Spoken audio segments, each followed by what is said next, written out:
ಪ್ರೀತಿಯ ಮಕ್ಕಳೇ ಮತ್ತು ಶಿಕ್ಷಕ ಮಿತ್ರರೇ, ನಮ್ಮ ಶಾಲೆಯ ಮ್ಯಾಜಿಕ್ ವರ್ಡ್ಸ್ ಕಲಿಯುವಂಥ ಸಮಯ. ಯಾವುದೆಲ್ಲ ಮ್ಯಾಜಿಕ್ ವರ್ಡ್ಸ್ ಒಮ್ಮೆ ನೆನಪಿಸಬಹುದು ಮಕ್ಕಳೇ? ಮೊದಲನೇದು ಕೇಳಿಸ್ಲಿಲ್ಲ, ಹಾನೆಸ್ಟಿ. ಕನ್ನಡದಲ್ಲಿ ಏನು ಹೇಳ್ತೇವೆ?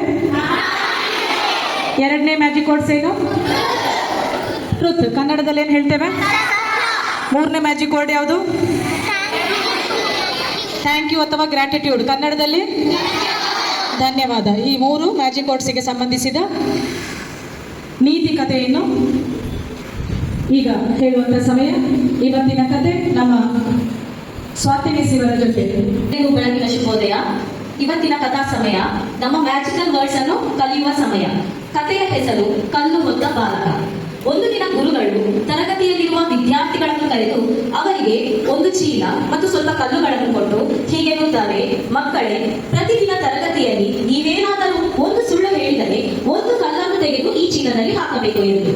ಆಗ ಎಲ್ಲ ಮಕ್ಕಳು ಚೀಲವನ್ನು ಒಂದೊಂದು ತೆಗೆದುಕೊಳ್ಳುತ್ತಾರೆ. ಗುರುಗಳು ಕೊಟ್ಟ ಕಲ್ಲನ್ನು ಕೂಡ ತೆಗೆದುಕೊಳ್ಳುತ್ತಾರೆ. ಗುರುಗಳು ಇನ್ನೊಂದು ವಿಷಯ ಹೇಳುತ್ತಾರೆ: ಈ ಚೀಲವನ್ನು ಒಂದು ವಾರದ ನಂತರ ನೀವು ಹೊತ್ತುಕೊಂಡು ಮೈದಾನದಲ್ಲಿ ಸುತ್ತು ಹಾಕಬೇಕೆಂದು.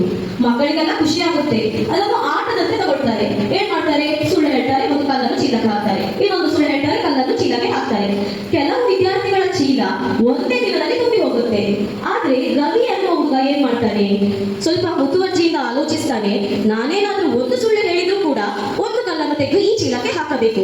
ಚೀಲ ಭಾರವಾಗುವ ಸಂಭವವಿರಬಹುದು. ಈ ಚೀಲವನ್ನು ಹೊತ್ತುಕೊಂಡು ನಾನು ಮೈದಾನದಲ್ಲಿ ಸುತ್ತು ಹಾಕಬೇಕಲ್ಲ. ಈ ಕಷ್ಟ ನನಗೆ ಬೇಡವೇ ಬೇಡ. ನಾನು ಸತ್ಯವನ್ನೇ ಹೇಳುತ್ತೇನೆ ಎಂದು ತುಂಬಾ ಜಾಗರೂಕತೆಯಿಂದ ಸತ್ಯವನ್ನೇ ಹೇಳುತ್ತಿರುತ್ತಾನೆ. ಒಂದು ವಾರದ ನಂತರ ಗುರುಗಳು ಎಲ್ಲಾ ವಿದ್ಯಾರ್ಥಿಗಳನ್ನು ಮೈದಾನಕ್ಕೆ ಕರೆದು ತಮ್ಮ ತಮ್ಮ ಚೀಲವನ್ನು ಹೊತ್ತುಕೊಂಡು ಮೈದಾನದಲ್ಲಿ ಒಂದು ಸುತ್ತು ಬರುವಂತೆ ಹೇಳ್ತಾರೆ. ಆವಾಗ ಪ್ರತಿ ವಿದ್ಯಾರ್ಥಿಗಳಿಗೂ ಚೀಲ ಭಾರವಾಗಿರುವುದರಿಂದ ಏನಾಗುತ್ತೆ? ಮೈದಾನದಲ್ಲಿ ಆ ಭಾರವಾದ ಚೀಲವನ್ನು ಹೊತ್ತುಕೊಂಡು ಸುತ್ತು ಬರಲಿಕ್ಕೂ ಕಷ್ಟಪಡ್ತಾರೆ. ಆದ್ರೆ ರವಿಯ ಚೀಲ ತುಂಬಾ ಹಗುರ ಆಗಿರೋದ್ರಿಂದ ಅವನು ತುಂಬಾ ಸುಲಭವಾಗಿ ಮೈದಾನದಲ್ಲಿ ಒಂದು ಸುತ್ತು ಮಾಡ್ತಾನೆ. ಗುರುಗಳು ರವಿಯನ್ನು ಎಲ್ಲರ ಮುಂದೆ ಕರೆದು ಹೇಳ್ತಾರೆ: ಮಕ್ಕಳೇ, ಇದುವೇ ಜೀವನದ ಪಾಠ. ನೀವು ಸುಳ್ಳನ್ನು ಹೇಳಿದರೆ ಈ ಚೀಲದ ತರ ನಿಮ್ಮ ಜೀವನ ಮನಸ್ಸು ಕೂಡ ಭಾರವಾಗುತ್ತೆ. ಅದೇ ಸತ್ಯವನ್ನು ಹೇಳಿದರೆ ನಿಮ್ಮ ಮನಸ್ಸು ಸಂತೋಷದಿಂದ ಹಗುರದಿಂದ ಕೂಡಿರುತ್ತೆ ಅಂತ. ಆವಾಗ ಎಲ್ಲಾ ಮಕ್ಕಳು ತಾವು ಸತ್ಯವನ್ನೇ ಹೇಳಬೇಕು ಎಂಬ ತೀರ್ಮಾನವನ್ನು ಕೈಗೊಳ್ಳುತ್ತಾರೆ. ಇದುವೇ ಈ ದಿನದ ಕಥೆ. ಇದರಿಂದ ನೀವು ಯಾವ ಮ್ಯಾಜಿಕಲ್ ವರ್ಡ್ ಅನ್ನು ಕಲ್ತಿದ್ದೀರಿ? ಸತ್ಯವನ್ನೇ ಹೇಳಬೇಕು ಅಂತ. ಈ ಕಥೆಗೆ ಪೂರಕವಾದ 2 ಪ್ರಶ್ನೆಗಳು. ಗುರುಗಳು ತಮ್ಮ ವಿದ್ಯಾರ್ಥಿಗಳಿಗೆ ಏನನ್ನು ಕೊಟ್ಟರು? 2ನೇ ಪ್ರಶ್ನೆ: ರವಿಯ ಚೀಲ ತುಂಬಾ ಹಗುರವಾಗಿರಲು ಏನು ಕಾರಣ? Thank you.